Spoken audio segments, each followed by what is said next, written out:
Halos walang pag-asang makaligtas, ngunit napakabagal ng pagdaan sa harang. Sa bilis na ito, bago matapos ang 5 minuto, imposibleng makaalis. Kung may pitch siya sa gitna, mapunta sa isang mahirap na sitwasyon, hindi maka-atras o makasulong, magiging kaiya-hiya ito. Sabi ni Dong Fang Jiao, kaya kung buksan ang harang. Agad na binawi ni Lin Moyu ang kanyang kamay. Buksan mo ng mabilis. Agad na sumunod si Dong Fang Jiao.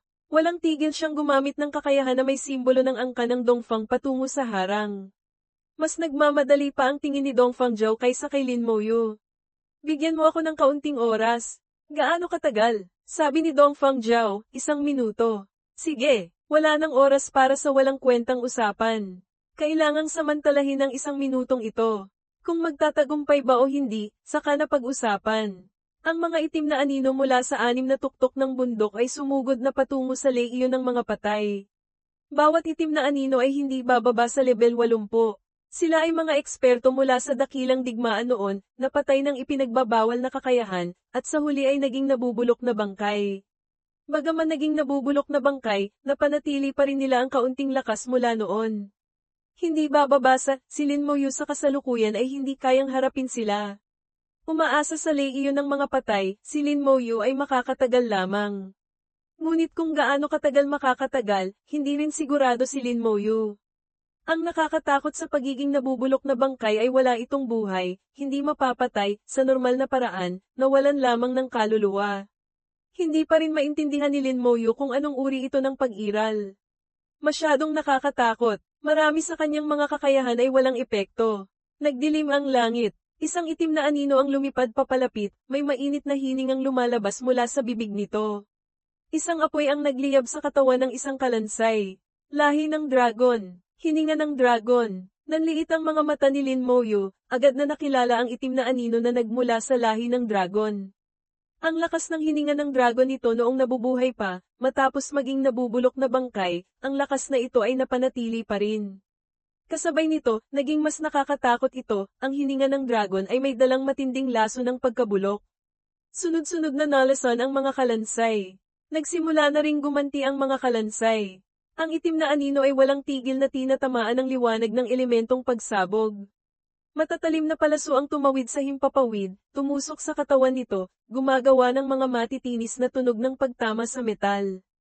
Napakalakas ng depensa nito, anuman ang elementong pagsabog o ang palaso ng banal na mamamana, nakakagawa lamang ito ng napakaliit na pinsala. Patuloy na nagbuga ng hininga ng dragon ang itim na anino.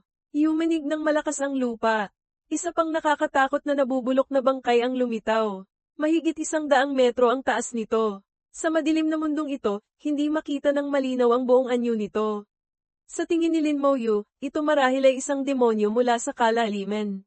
Kung ito ay isang mataas na demonyo o isang hari ng demonyo, hindi niya masabi. Ang 2 kamay nito ay bumagsak ng malakas sa lupa. Yumanig ang lupa, hindi mabilang na kalansay ang tumalsik. Pagkatapos, hindi mabilang na pulang sinulid, ugat ang umangat mula sa lupa, pumulupot sa buong katawan ng mga kalansay. Sumabog ang mga kalansay sa himpapawid, naging pira-piraso. Nanigas ang buong katawan ni Lin Moyu. Ang mga kalansay na ito, ay namatay na pala. Sa ilalim ng atake ng kalaban, nawala ng bisa ang talento, niyang hindi namamatay ang mga kalansay. Biglang napagtanto ni Lin Moyu, ang talento ay hindi makapangyarihan sa lahat. Kung may talento siya, posible ring may talento ang iba, o ang mga talentong iyon ay maaaring lumikha ng ganitong mga epekto, ng permanenteng pagkamatay. Ang kalaban ay walang tigil sa paghampas sa lupa. Sunod-sunod na mga patong, ng kalansay, ang tinatalsik at pinapatay ng epekto.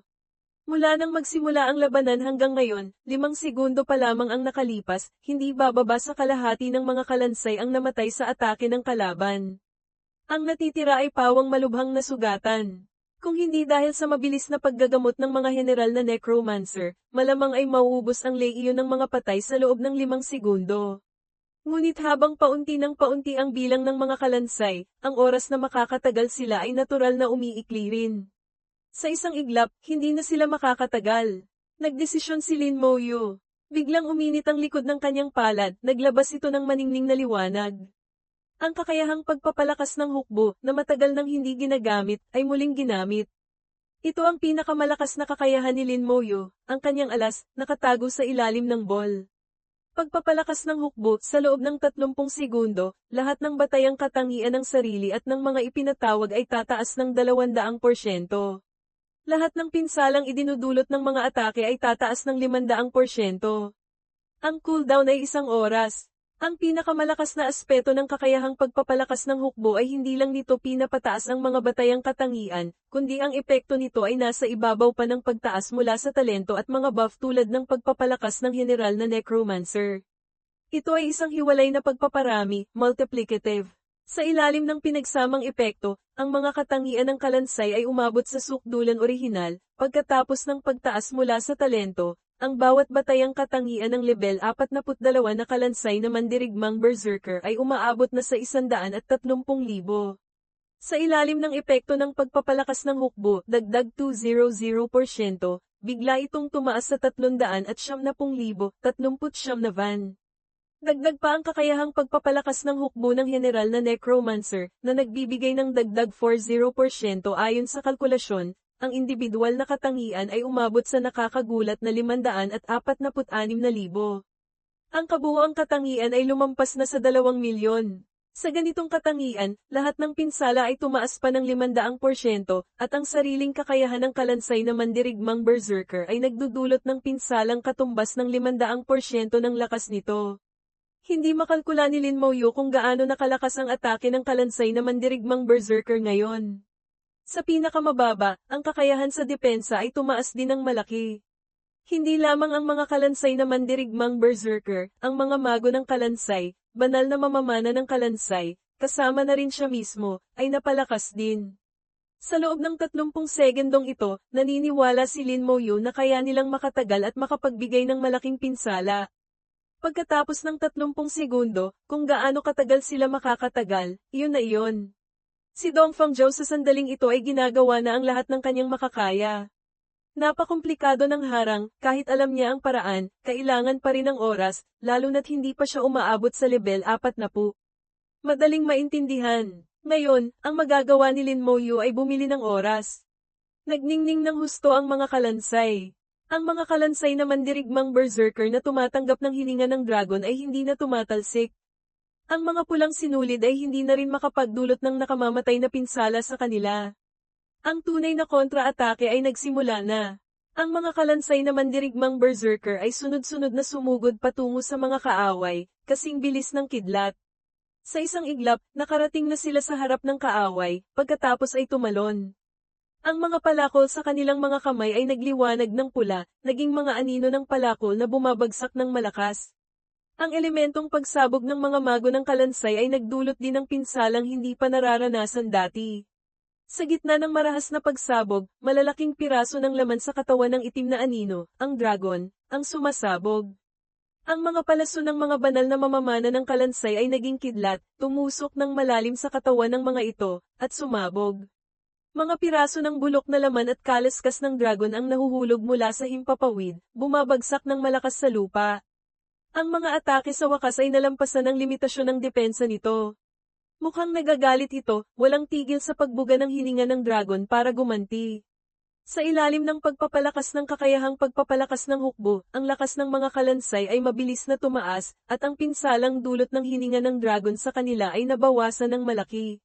Sa kabilang panig, ang mga kalansay na mandirigmang berserker ay sumugod na rin sa harap ng kanilang kalaban, ang demonyo. Sa ilalim ng pagsabog ng mga kakayahan, ang bulok na laman ng kalaban ay nagliparan. Hindi rin nanunood lamang si Lin Moyo. Kaliwat kanan niyang binuksan ang palad, makapal na pangil ng buto ang lumitaw. Bawat pagkakataon ay 200 piraso, 5 beses bawat segundo. Puting liwanag ang tumanglo sa buong kalangitan. Ang mga pangil ng buto, na may kasamang matinis na sipol, ay tumagos sa katawan ng kalaban, ang dragon, na nag-iwan dito ng maraming butas. Gamit ang liwanag na ito, sa wakas ay nakita ni Lin Moyo ang buong anyo ng kalaban. Tunay ngang lahi ng dragon, tama. Ang katawan ay hindi bababa sa 500 metro ang haba, napakalaki. Ang ulo ng dragon ay ganap ng bulok, ang malaking katawan, mga itim na buto sa ulo ay lantad na. Ang mga pakpak ay kalansay na lamang, ngunit ang mga kalaskas ng dragon sa katawan ay naroon pa rin. Naiisip ni Lin Moyo kung gaano ito kalakas noong nabubuhay pa. Kahit hindi antas Diyos, hindi bababa sa malapit na ito sa antas Diyos. Ngayon ay patay na ito. Bagaman malakas pa rin, hindi na tulad ng dati. Ang paraan nito ng pakikipaglaban ay naging paulit-ulit, marunong lamang gumamit ng hininga ng dragon ng paulit-ulit, nawala ng talino ang lakas sa pakikipaglaban ay hamina ng malaki. Ngunit napagtanto rin ni Lin Moyo na naging mas nakakatakot ito kaysa noong nabubuhay pa. Ang nakakatakot ay nasa laso ng pagkabulok. Ang laso ng pagkabulok ay nananatili magpakailanman at walang paraan upang alisin ito. Ito ay patuloy na magdudulot ng pinsala. Habang mas mataas ang antas ng laso ng pagkabulok, mas malakas ang pinsala.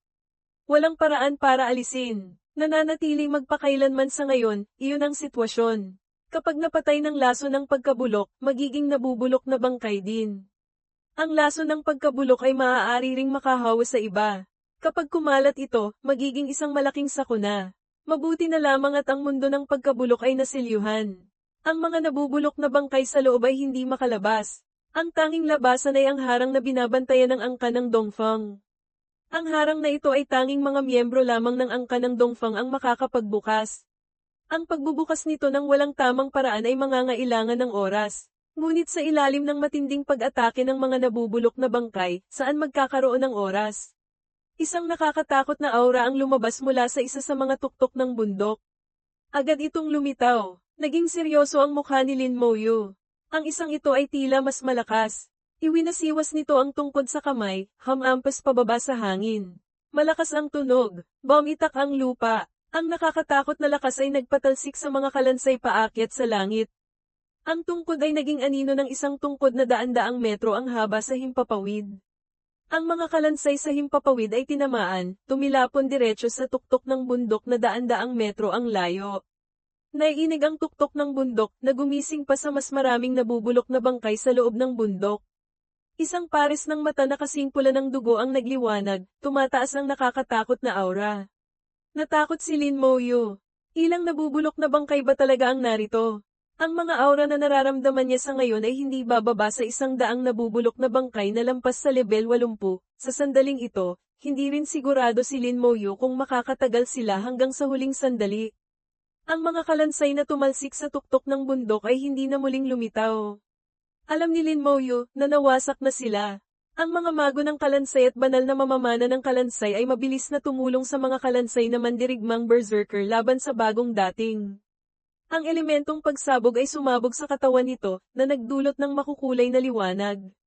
Iwinasiwas din ng mga kalansay na mandirigmang berserker ang kanilang mga palakol. Lumipad ang mga pangil ng buto. Iwinasiwas nito ang tungkod, lumikha ng mga anino ng tungkod kung saan-saan, walang kalansay na mandirigmang berserker ang makalapit dito, lahat ay pinapatalsik. Salamat sa liwanag, sa wakas ay nakita ni Lin Moyo ito ay isang eksperto mula sa lahi ng tao. Bagaman bulok na, makikilala pa rin. Ang lakas nito sa pakikipaglaban ay napakatindi, malinaw na mas mataas kaysa sa lahi ng dragon at demonyo kanina. Kahit nasa estado ng pagpapalakas ng hukbo, ang mga kalansay ay hindi katapat nito. Naghihinala pa nga si Lin Moyo kung ito ba ay umabot na sa antas Diyos. Napakalakas, naging seryoso ang mukha ni Lin Moyo.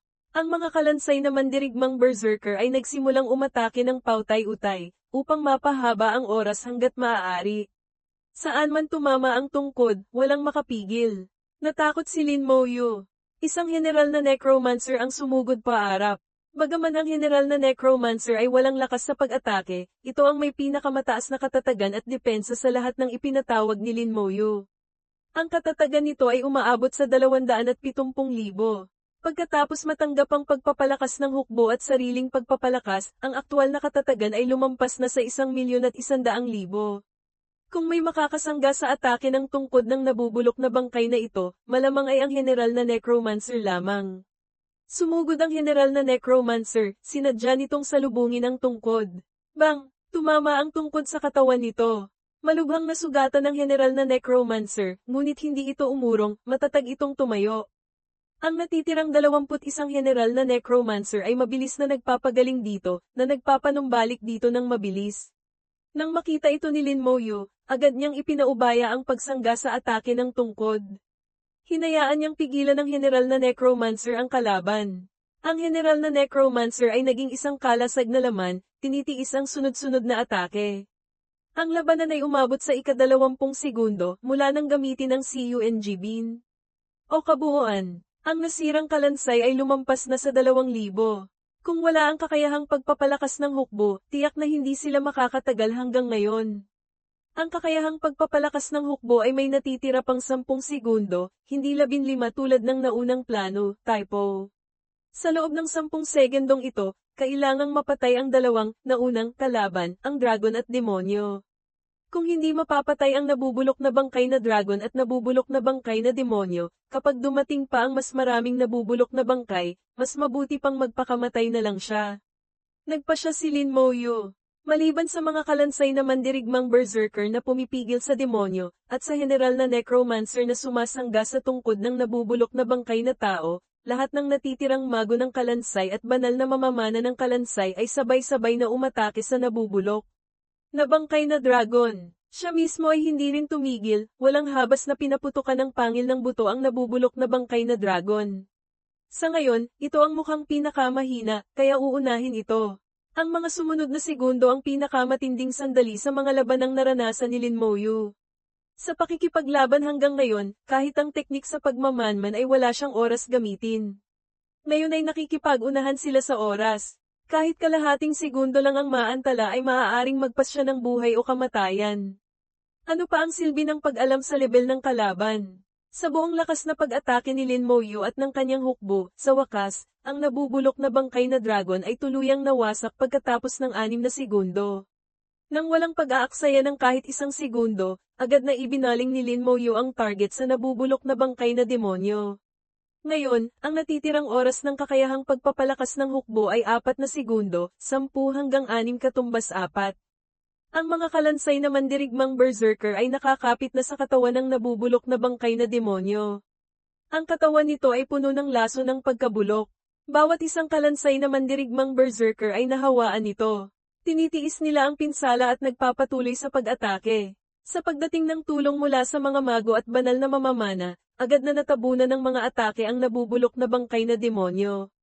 Sa wakas, sa huling sandali ng kakayahang pagpapalakas ng hukbo, ang nabubulok na bangkay na demonyo ay nawasak. Sa sumunod na segundo, ang kakayahang pagpapalakas ng hukbo ay pumasok na sa cooldown. Lahat ng katangian ay hamupa na parang tubig dagat. Mayroon pang 25 segundo bago makumpleto ang 1 minuto na kailangan ni Dong Fangjiao. Bumagsak ang nabubulok na bangkay na may hawak na tungkod.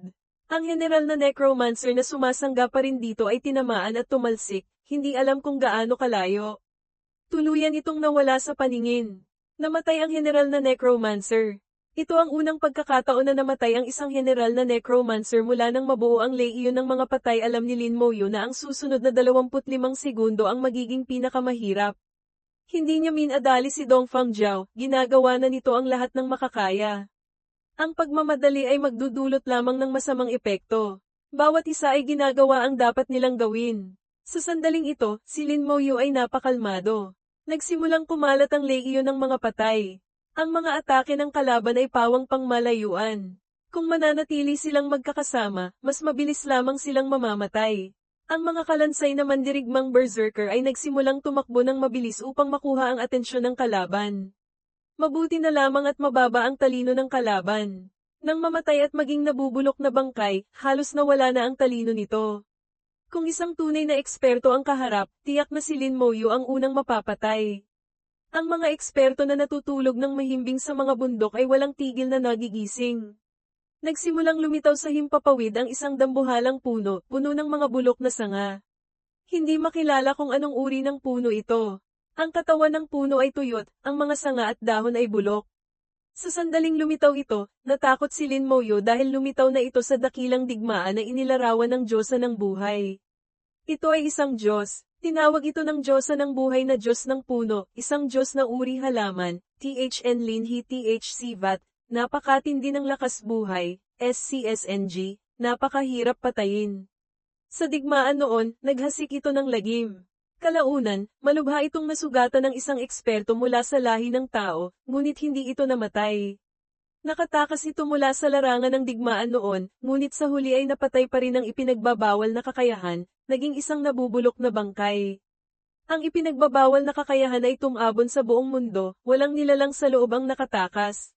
Sa sandaling lumitaw ang Diyos ng puno, nakaramdam si Lin Moyu ng panlalamig. Isang pakiramdam ng panganib ang biglang sumulpot. Ito ay mas malakas kaysa sa nabubulok na bangkay na tao na may hawak na tungkod, at hindi lang basta mas malakas ng kaunti. Tumayo ang Diyos ng puno sa gitna ng kawalan. Ang mga sanga ay lumaylay pababa. Ilang dosenang sanga ang agad na naging daan-daan, pagkatapos ay tumagos sa kalawakan, dinaklot ang isang malaking bilang ng mga kalansay. Napakabilis nito, mas mabilis pa kaysa sa mga kalansay, at mas mabilis pa sa reaksyon ni Lin Moyu. Ang mga kalansay na nadakip ay sumabog. Sunod-sunod na namatay ang mga kalansay, walang kalaban-laban. Ang talento na komprehensibong pag-uugnay ay naging palamuti na lamang sa sandaling ito. Kanina pa may kalansay na direktang napatay, na nagpaunawa kay Lin Moyu na ang talento ay hindi makapangyarihan sa lahat. May kakayahan ng kalaban na balewalain ang kanyang talento. Ang malaking nabubulok na bangkay na puno sa harapan niya, na dating iginagalang bilang isang marangal na Diyos, ay mayroon ding katulad na kakayahan. Hindi alam ni Lin Moyu kung ang kakayahang ito ay talento o iba pa. Hindi sapat ang kanyang kaalaman, hindi niya masuri. Wala pang 2 segundo mula nang lumitaw ang malaking nabubulok na bangkay na puno, mahigit kalahati na ng mga natitirang kalansay ang napatay. Mahigit 1/3 na ng orihinal na lehiyo ng mga patay ang namatay. Ngayon, nasa 1,10,000, pero mukhang typo ito sa original text base sa context na paubos na sila, posibleng 1,000 na lamang ang natitira. Ang 1 minutong oras ay may natitira pang 22 segundo. Hindi alam kung makakatagal pa sila. Habang paunti ng paunti ang bilang ng lehiyo ng mga patay, mas mabilis silang mauubos. Ang lehiyo ng mga patay ay mabilis na nababawasan. Ang oras ay tila napakatagal. Bawat segundong lumilipas, maraming kalansay ang namamatay. Si Dongfang Zhao ay malinaw na nasa huling yugto na. Ang liwanag sa harang ay palakas ng palakas. Magtiis, patuloy na magtiis. 7 segundo, hindi 10 tulad ng nabanggit, 22 hanggang 10 katumbas 12, marahil typo ulit, na lamang ang natitira. Ang lehiyo ng mga patay ay wala ng 400, hindi 4,000, na natitira. Ang bilis ng pagbawas ay lalo pang bumibilis. Nagdilim ang paningin ni Lin Moyu. Ang huling 10 segundo, mula sa 22s, ang pinakamahirap na 10 segundo. Kumislap ang liwanag sa kanyang kamay. Inilabas niya ang setro ng muling pagsilang. Ito ang kanyang huling alas. Ngayon, may 3 pagkakataon siyang magpakawala ng atake na katumbas ng level 70. Level 70, iyon ay sakop na ng antas Diyos. Maging ito ay isang pseudo-god o isang tunay na antas Diyos, basta umabot sa level 70, tiyak na hindi ito mahina. Sa sandaling inilabas niya ang setro ng muling pagsilang, ang 6 na tuktok ng bundok ay marahas na nayanig. Nakakatakot na mga aura ang tumaas. Patungo sa langit, papalapit sa kanya. Bigla niyang napagtanto na nagawa niya ang isang malaking pagkakamali. Ang mga nabubulok na bangkay dito ay nagpataya noon dahil sa setro ng muling pagsilang. Kahit patay na sila ngayon, ang kanilang matinding paniniwala, obsesyon tungkol sa setro ng muling pagsilang ay hindi nawala. Ang paglabas niya ng setro ng muling pagsilang ay tiyak na aakit ng mga atake. Ngunit kung hindi niya ito gagamitin, mamamatay din siya. Ang dambuhalang bulok na puno sa langit ay nakatuon na kay Lin Moyu. Lahat ng tuyong sanga nito ay tumudla na parang kidlat. Agad na naramdaman ni Lin Moyu ang banta ng kamatayan. Kitang-kita ang determinasyon sa kanyang mga mata. Itinaas niya ang setro ng muling pagsilang, itinutok sa dambuhalang bulok na puno. Bigla, isang itim na liwanag ang kumislap sa kanyang harapan. Lahat ng tuyong sanga ay nawasak. Isang itim na anino ang lumitaw sa harapan ni Lin Moyu. Nakasuot ito ng baluti, may hawak na isang espada. Ito ay baluti ng lahi ng tao at espada ng lahi ng tao. Ang baluting ito ay matagal nang hindi napapakintab, ang espada ay matalim pa rin. Walang duda, ang 2 kagamitang ito ay parehong nasa antas maalamat. At ang may-ari nito, isang ekspertong antas Diyos na tao. Yumuko ito at tumingin kay Lin Moyu, pagkatapos ay tumingin sa setro ng muling pagsilang, ang mga mata nito ay nagliliyab na pula. Hawak ni Lin Moyu ang setro ng muling pagsilang ngunit hindi niya ito ginamit, activate. Alam ni Lin Moyu na kahit gamitin pa niya ito, wala rin itong epekto. Ang taong ito ay napakalakas, sobrang lakas na mahirap isipin. Pagkatapos, tumalikod ito, humarap sa dambuhalang bulok na puno, nakatalikod kay Lin Moyu. Itinaas nito ang mahabang espada, agad na sumugod paitaas, nakikipaglaban sa dambuhalang bulok na puno. Maraming tuyong sanga ang nawasak. Sa sandaling ito, natigilan si Lin Moyu. Si siya, pinoprotektahan ako? Hindi ako ang pinoprotektahan, kundi ang lahi ng tao. Ang katawan niya ay bulok na, malinaw na patay na. Ngunit ang huling matinding paniniwala ay nanatili, protektahan ang lahi ng tao. Namangha si Lin Moyu. Anong uri ng kaisipan ito? Matapos siyang mamatay at maging nabubulok na bangkay, hindi pa rin ito nawala. Ang kaisipan ay naging matinding paniniwala. Isa pang malakas na nilalang ang lumitaw. Ang dakilang digmaan noon ay nag-iwan dito ng hindi mabilang na mga antas Diyos. Paglitaw nila, agad silang tumutok sa setro ng muling pagsilang sa kamay ni Lin Moyu. Bawat isa ay napakalakas, hindi kayang labanan ni Lin Moyu. Ngunit pagkatapos, isa pang ekspertong antas Diyos na tao ang lumitaw sa harapan ni Lin Moyu, hinaharang ang mga atake para sa kanya.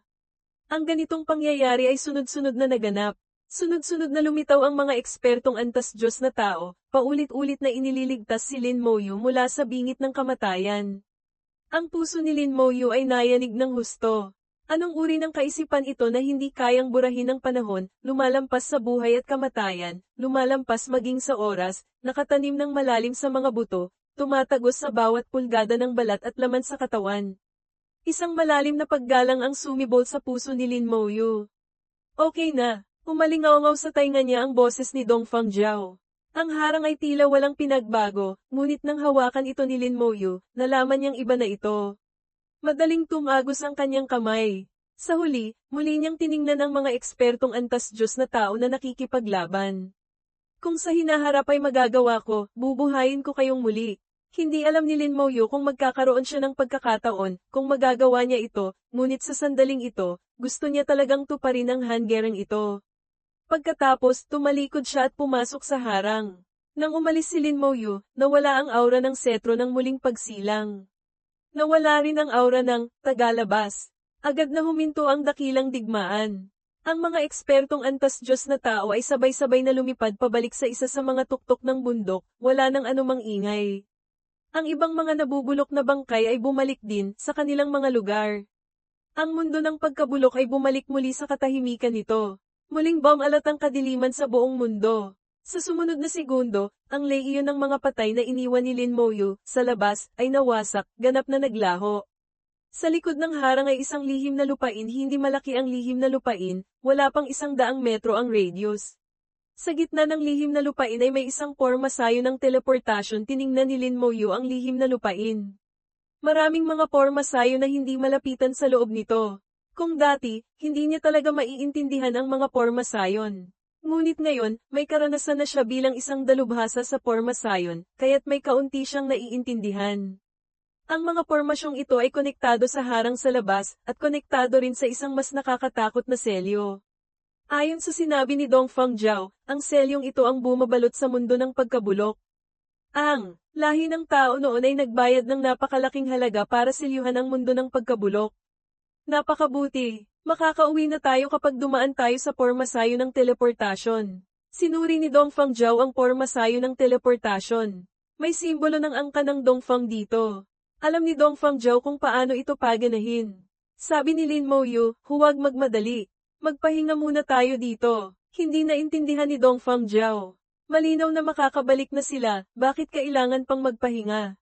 Pagkatapos, agad niyang naunawaan. Isa-isang ipinatawag ni Lin Moyu ang mga kalansay. Ang labanan kanina, sa loob lamang ng 1 minuto, ang lehiyon ng mga patay ay halos naubos. Ang mga kalansay na nabuhay ay halos lahat nahawaan ng laso ng pagkabulok.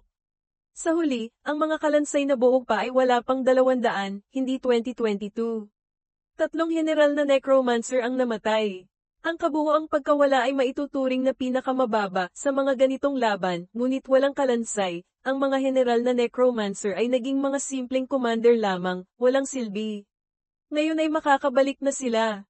Dahil sa pagiging maingat ni Lin Moyu, bago mag-teleport, kailangang mapunan ang buong lehiyon ng mga patay. Sakaling magkaproblema habang nagte-teleport, kahit papaano ay may paraan silang lumaban. Nag-isip sandali si Dong Fangjiao at agad na naunawaan ang iniisip ni Lin Moyu, kaya't tahimik siyang umupo sa isang tabi. Ang mga kalansay ay ipinatawag sa bilis na 1 kon bawat segundo. Si Lin Moyu ay hindi tumigil kahit isang sandali. Bawat oras ay makakapagpatawag siya ng 3,600 kon. Kailangan ng hindi bababa sa 4 na oras upang mapunan ang lahat. Nagmasid sandali si Dong Fangjiao at unti-unting napansin na mayroong mali. Ang kanyang kakayahan, hindi ba ito gumagastos ng lakas ng kaisipan? Malinaw na nararamdaman ko ang malakas na pagbabago sa lakas ng kaisipan. Bawat kalansay ay nangangailangan ng maraming lakas ng kaisipan, ngunit bakit parang wala siyang ginagastos na lakas ng kaisipan? Gaano kalakas ang kanyang katangian sa kaisipan? Labis na nagulat si Dong Fangjiao. Palagi niyang iniisip na napakalakas ng lakas sa pakikipaglaban ni Lin Moyu, ngunit hindi niya pinansin ang lakas ng kaisipan nito. Sa mundo ng pagkabulok, araw-araw silang nakikipaglaban sa mga nabubulok na bangkay para mabuhay, hindi naisip ang ibang bagay. Ngayong ligtas na sila, saka lamang talaga nakapag-relax, may panahon ng mapansin ang ibang bagay. Ang tahimik na pagpapatawag ni Lin Moyu ng mga kalansay ay talagang nagpagulat kay Dong Fangjiao. Napagtanto ni Dong Fangjiao ang isang bagay, kung hindi makakatagpo ng kakaibang malalakas na kalaban, ang lehiyon ng mga patay ni Lin Moyu ay malamang na hindi matatalo. Lalo na kapag nasa larangan ng digmaan, ang lehiyon ng mga patay ay malamang na kayang talunin ang hukbo ng mga demonyo na kaparehong antas. Ang pinakamahalaga, ang lehiyon ng mga patay ay hindi namamatay. Kapag namatay, maaaring mapunan anumang oras.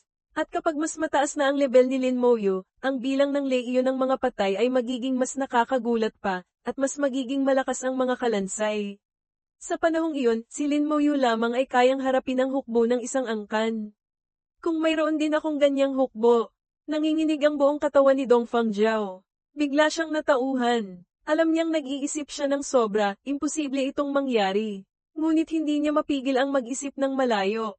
Kung maaari ko siyang pakasalan. Naalala niya ang itsura ni Lin Moyu kapag pumapatay ng nabubulok na bangkay. Isang pangingilabot ang gumapang sa kanya. Napagtanto niya na ang isang taong tulad ni Lin Moyu, na mapagpas siya at walang awa, ay tiyak na hindi mo makokontrol. Kaysa maging asawa, pag-aari niya, mas mabuting maging kaibigan niya.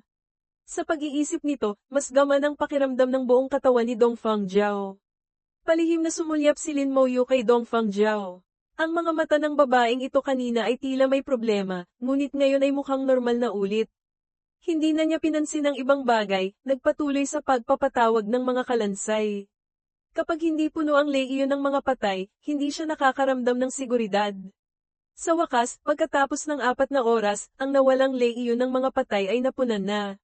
Hindi kasama ang kanyang reserbang espasyo sa pagpapatawag, ang 22 pangkat ng lehiyon ng mga patay sa ilalim ng pamumuno ng general na necromancer, na may kabuoang 14,520 kalansay, ay napunan ng buo.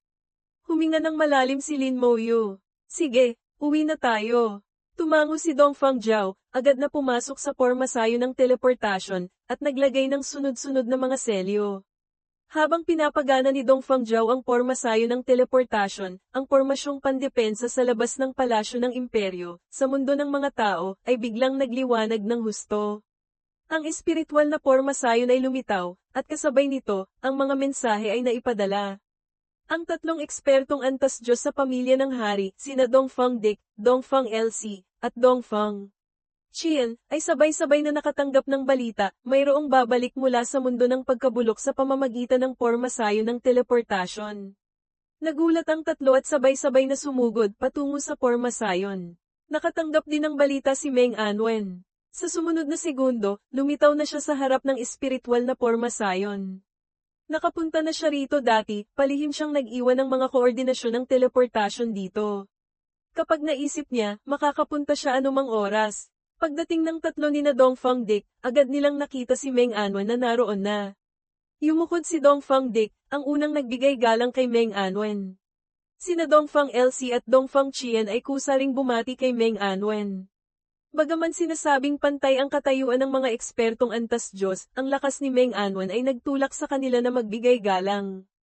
Bahagya lamang tumango si Meng Anwen, hindi sila pinansin, bagkus ay nagtanong sa espiritual na pormasayon, sino ang nagte-teleport papunta. Sumagot ang espiritual na pormasayon, isang lalaki, isang babae. 2 tao. Pagkasabi nito, isang larawan ang lumitaw sa harapan nito. Nasa larawan ng dalawa, sina Lin Moyu at Dong Fangjiao. Hindi napigilan ni Meng Anwen ang mapabuntong hininga sa ginhawa. Mabuti naman at walang nangyari kay Lin Moyu.